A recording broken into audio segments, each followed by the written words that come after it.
the socks. Okay, that the scrubbers are, the function is something like this biofilter, but without any microbes. Okay. Right, so live filter system. So we can say that, okay, biofilters are live filter system, where this is actually a filter system using mechanism to transform or break down organic compounds of a pollutant into carbon dioxide, water, and salt.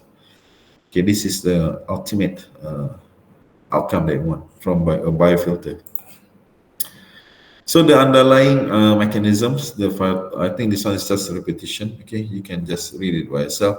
But however, the most important part here is the biodegradation is carried out by a complex ecosystem of degraders, competitors, and predators that are at least partially organized into a biofilm. So this biofilm is a key of this biofilter system. When without the production of biofilm, meaning the microorganism cannot be in the form of what do you call a proper ecosystem. Okay, in this ecosystem, I can say that we have the microorganisms that are degraders, and there will be some microorganisms that will be competing to the degraders and towards all the gases. They want also the gas to grow, and maybe some of the predators of the microbes of the degraders microbes will be also present.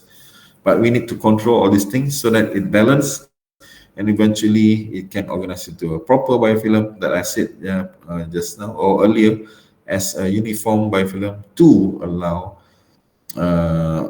optimal bioaccumulation or biodegradation of the harmful gases. Okay.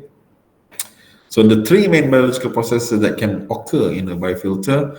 The first one is the microbes must be first attached to the uh, biofilter itself, or to the porous material. It must be attached. If we cannot make the microbes attached, then there will be no biofilter will be formed. The second one, the microorganism need to be growing happily there. Okay, we need to ensure that, okay, most of the microbe, or maybe 95% of the microbe, can grow, okay, optimally or happily within the porous material, so that it will start the process of bioregulation of the gases. And then last but not least, after that, we need to ensure that the decay and the detachment of microorganisms to be monitored appropriately, because if the decay and detachment of microorganism, the dead organism, okay, because after some time, some of the microbes will be dead, okay, after being exposed to this kind of gases and so on and so forth, okay, all the harmful gases. Some of the microbes will be dead, some of the microbes will be decayed, and then will be detached from the porous material. And this need to be removed appropriately and not interfere with the current process. Okay, right. And then next, okay, example of biofiltration include, okay, these one are the brand names, okay, bioswales, biostrips, biobags, bioscrubbers, tricking filters, constructed wetlands and natural wetlands, slow sand filters, treatment ponds, green belts, living walls, riparian zones, forest, okay, bosque, bukan bosku, okay, bosque, bosquest, okay, whatever they want to term it, okay. So please check, okay, and see the example that I've given you. Okay, so this is just another one of types of biofilter for the treatment of gas evaporation. Just before this, I'll give you the biofilter like bioreactor style. This one is not bioreactor. This one is a soil or bed bioreactor. Okay, this is another type of biofilter. Yeah.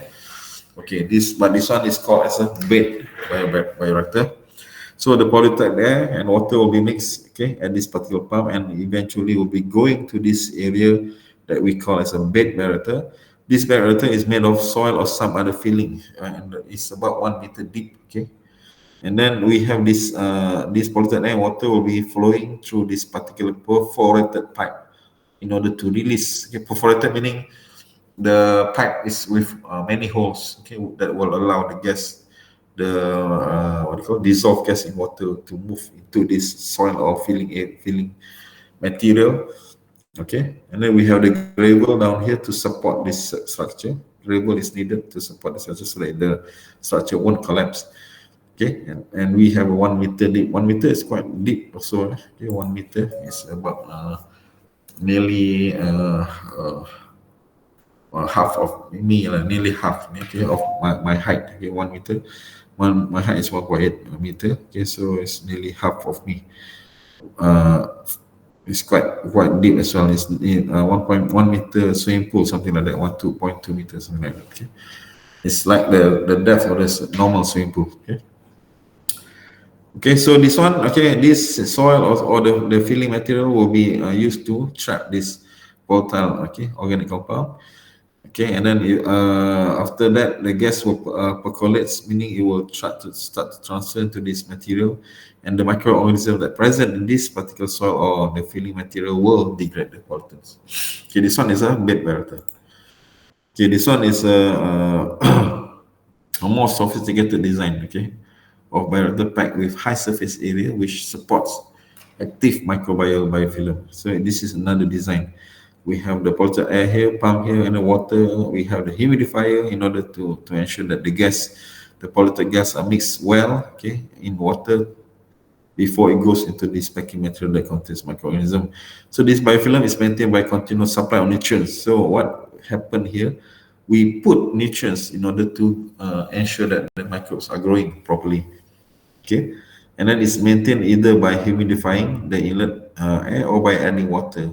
Okay, and nutrient at the top part of the vessel. We can also add water from here, and we can also put the humidifier from the bottom part. And the down part here is the drainage, as what you see in our bokashi bin.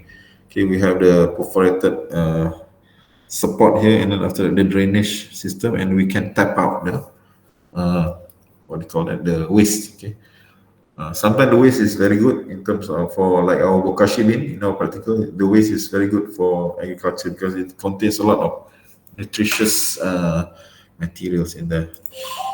And then humidity is maintained by circulating the medium through the reactor bed. The advantages of that, the recycled water can be supplemented with nutrients. This will maintain the viability of the microbial population. Okay, without, and during the first one that I mentioned to you, the biofilter, this one, okay, no I mentioned here, no, this one, okay, no nutrients are involved here. It's just a pure microbes. Okay, while this one is another design, okay, which is more sophisticated. We put nutrients in there. And then, so two other systems for the removal of gaseous wastes are the trickling biofilter and so the bioscrubber. Okay, so this one is a trickling biofilter. The packing material trickling biofilter can be peat, wood, bark, cake, compost, leaves, and soil. The microorganisms in the packing are maintained by supplying on nutrients. Okay, this is what I mentioned to you. So, and this one is a bioscrubber. Okay, and the bioscrubber packing material is inert and just like as a high surface area. This is like the first one that I mentioned to you. It's nothing, no nutrient being used in order to enhance the growth of the microbes. So bioscrubbing, in the bioscrubber design, the contaminants in the gas are dissolved in the water trickling down the column and degrade in separated bioreactor. The use of separated bioreactor in which the regulation is carried out has the advantage that a number of parameters can be controlled, example, temperature and also pH. The bioreactor can contain a suspended microbial culture that can be well mixed, okay, and also operate anaerobically if we want it to be. Okay, but for the major purpose of this particular bioscrubber or biofilter system, we need to conduct it in anaerobic system. However, if need arises, again, then we can operate it in an anaerobic system. Okay, and I put here, okay, the YouTube videos, okay, related to these gases bioremediation, and you can please, okay, watch the YouTube's, okay, videos, and then you can try to take important points from there. And I have to reiterate to you that these last three chapters are so important in your exam. So please take note on this and please understand the process properly. And then, okay, so we finish with our chapter 7a, and now we go to chapter